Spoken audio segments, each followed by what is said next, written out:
నమస్తే, welcome to meta news. ఇక మ్యాటర్లోకి వస్తే కాపు ఉద్యమ నేత మాజీ మంత్రి ముద్రగాడ పద్మనాభరెడ్డి కుటుంబంలో మళ్ళీ రగడ జరుగుతుందా? అన్న వైసీపీలో, చెల్లి జనసేనలో ఇద్దరు కత్తులు దూసుకుంటున్నారా అంటే అవునని అంటున్నారు. కూతురు క్రాంతికి ముద్రగాడ కొడుకు గిరి మధ్య వైరం తారాస్థాయికి చేరింది. 2024 ఎన్నికల్లో ముద్రగాడ పద్మనాభం లేదా ముద్రగాడ గిరి ప్రత్తిపాడు నుంచి పోటీ చేస్తారనే ప్రచారం జరిగింది. అయితే అలా జరగలేదు. తీవ్ర అనారోగ్యంతో బాధపడుతున్న తన తండ్రిని చూసేందుకు ఆయన కుమార్తె జనసేన మహిళా నాయకురాలు క్రాంతి ఇంటికి వెళితే కనీసం చెల్లిని లోపల కూడా రానివ్వలేదట. ఆమె బయటపెట్టిన సమాచారం ఏపీ రాజకీయాల్లో ఇప్పుడు సంచలనంగా మారింది. కాపు ఉద్యమ నాయకుడు, వైసీపీ సీనియర్ నేత ముద్రగాడ పద్మనాభం క్యాన్సర్తో బాధపడుతున్నారు. ఈ చేదు నిజం ఆయన కుమార్తె బార్లంపూడి క్రాంతి బయటపెట్టారు. అనారోగ్యంతో బాధపడుతున్న కన్న తండ్రిని పరామర్శించేందుకు వెళ్లిన క్రాంతిని ఆమె అన్న గిరి అడ్డుకున్నారు. దీంతో ఆమె ఆవేదన వ్యక్తం చేస్తూ ఎక్స్లో పోస్ట్ పెట్టారు. మరోసారి ముద్రగాడ కుటుంబంలో రచ్చ బజారుకు ఎక్కింది.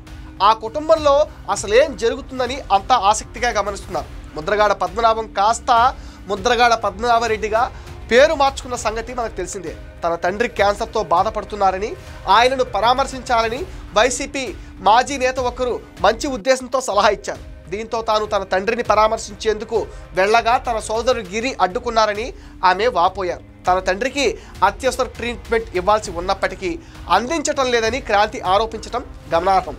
ఉద్దేశపూర్వకంగా తన సోదరుడు గిరి అతని మామని అడ్డుకున్నారని క్రాంతి ఆరోపించారు.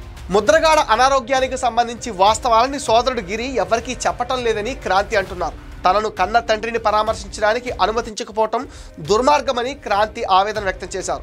కేవలం రాజకీయ కారణాలతోనే కన్న తండ్రిని చూడడానికి అనుమతించకపోవటం దారుణమన్నారు. అయితే తాను చూస్తూ ఊరుకునేది లేదని ఆమె హెచ్చరించారు. తన తండ్రికి మెరుగైన వైద్య సేవల్ని అందించాలని క్రాంతి కోరారు. 2024 ఏపీ ఎన్నికల సమయంలో ముద్రగాడ కుమార్తె క్రాంతి జనసేన తరపున ప్రచారం నిర్వహించారు. అప్పట్లో తండ్రి, కూతురు వేరువేరు పార్టీలో ప్రచారం చేయడం పెద్ద చర్చనీయాంశమైంది. ఎన్నికల టైంలో ముద్రగాడ మీడియాతో మాట్లాడుతూ తాను చనిపోయినా చూడడానికి రావద్దని కుమార్తెకు బహిరంగంగానే విజ్ఞప్తి చేశారు. సోదరి క్రాంతి పోస్టుపై గిరి ఏ విధంగా స్పందిస్తారో చూడాలంటున్నారు. 2 రోజుల క్రితం వైసీపీ నిర్వహించిన వెన్నుపోటు దినం కార్యక్రమానికి ముద్రగాడ హాజరు కావాల్సి ఉంది. కానీ వ్యక్తిగత కారణాల వల్ల తాను రావడం లేదని, కానీ పార్టీ కార్యక్రమానికి వచ్చిన వారందరికీ ధన్యవాదాలు చెప్తూ ఒక లేఖను విడుదల చేశారు ముద్రగాడ. 2024 ఎన్నికల సమయంలో తునిలో జరిగిన సభలో జనసేన అధినేత పవన్ కళ్యాణ్ సమక్షంలో పార్టీలో చేరేందుకు ముద్రగాడ కూతురు క్రాంతి ప్రయత్నించారు. అయితే రాజకీయం కోసం తాను కుటుంబాన్ని విడదీనని అప్పట్లో క్రాంతి చేరికను తిరస్కరించిన పవన్ కళ్యాణ్ ఎన్నికల్లో గెలిచి డిప్యూటీ సీఎం అయ్యాక జనసేనలోకి క్రాంతిని ఆహ్వానించారు. అదే సమయంలో జనసేనలోకి వచ్చేందుకు ప్రయత్నించిన ముద్రగాడ వైసీపీ నుంచి పిలుపుతో అటువైపు మళ్ళారు. చాలా కాలం పాటు రాజకీయంగా విశ్రాంతి తీసుకున్న ముద్రగాడ వైసీపీలో చేరిన తర్వాత జనసేనాని పవన్ పైన తీవ్ర విమర్శలు చేశారు. పిఠాపురంలో పవన్ను ఓడిస్తానని ప్రతిజ్ఞ కూడా చేశారు.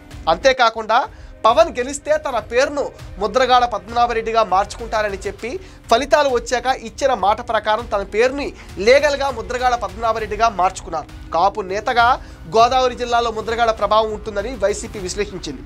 ఆయన కుమారుణ్ణి ప్రత్తిపాడు నియోజకవర్గ ఇన్ఛార్జిగా ప్రకటించింది. వైసీపీ అధిష్టానం ఇన్ఛార్జ్ బాధ్యతలను అప్పగించడంతో ముద్రగాడ గిరి ప్రత్తిపాడు నియోజకవర్గం పైన ఫుల్గా ఫోకస్ పెడుతున్నాడు. గత అసెంబ్లీ ఎన్నికల్లో తెలుగుదేశం పార్టీ అభ్యర్థి సత్యప్రభ పోటీ చేసి అఖండ విజయం సాధించారు. తనయుడు ముద్రగాడ గిరి తండ్రి అడుగుజాడల్లో నడుస్తూ వైసీపీలో కీలకంగా వ్యవహరిస్తుంటే కుమార్తె ముద్రగాడ క్రాంతి మాత్రం జనసేనలో ఉండటం ఆయనకు రుచించటం లేదు. 1994లో ప్రత్తిపాడు నుంచి పోటీ చేసి ఓడిపోయిన ముద్రగాడ అప్పటి నుంచి నియోజకవర్గానికి దూరంగా ఉంటున్నారు. 1999, 2004 ఎన్నికల్లో కాకినాడ ఎంపీగా, 2009 ఎన్నికల్లో పిఠాపురం నుంచి పోటీ చేశారు ముద్రగాడ. 1994లో ప్రత్తిపాడు నుంచి పోటీ చేసి ఓడిపోయిన ముద్రగాడ అప్పటి నుంచి నియోజకవర్గానికి దూరంగా ఉంటున్నారు. ముద్రగాడ కుమార్తె క్రాంతి తాజా ట్వీట్ ద్వారా ఆయన ఆరోగ్యం క్షీణించిందనే విషయం అయితే బయటకు వచ్చింది. 3 దశాబ్దాల తర్వాత ప్రత్తిపాడు పాలిటిక్స్లో ముద్రగాడ కుటుంబం ఎంట్రీ ఇచ్చిన అన్నా చెల్లెల మధ్య వైరం హాట్ టాపిక్ అవుతుంది. ఇది మెటా న్యూస్ అప్డేట్. ఈ వీడియో పైన మీ విలువైన ఒపీనియన్ని కామెంట్ సెక్షన్లో పోస్ట్ చేయండి. మీరు ఇచ్చే కామెంట్స్తో మరిన్ని ఇంట్రెస్టింగ్ వీడియోస్ మీకు అందిస్తాం. అండ్ మీరేం చేయాలో మీకు తెలుసుగా. ఈ వీడియోస్ని లైక్ చేయండి, షేర్ చేయండి, మెటా న్యూస్ని సపోర్ట్ చేయండి, సబ్స్క్రైబ్ చేయండి.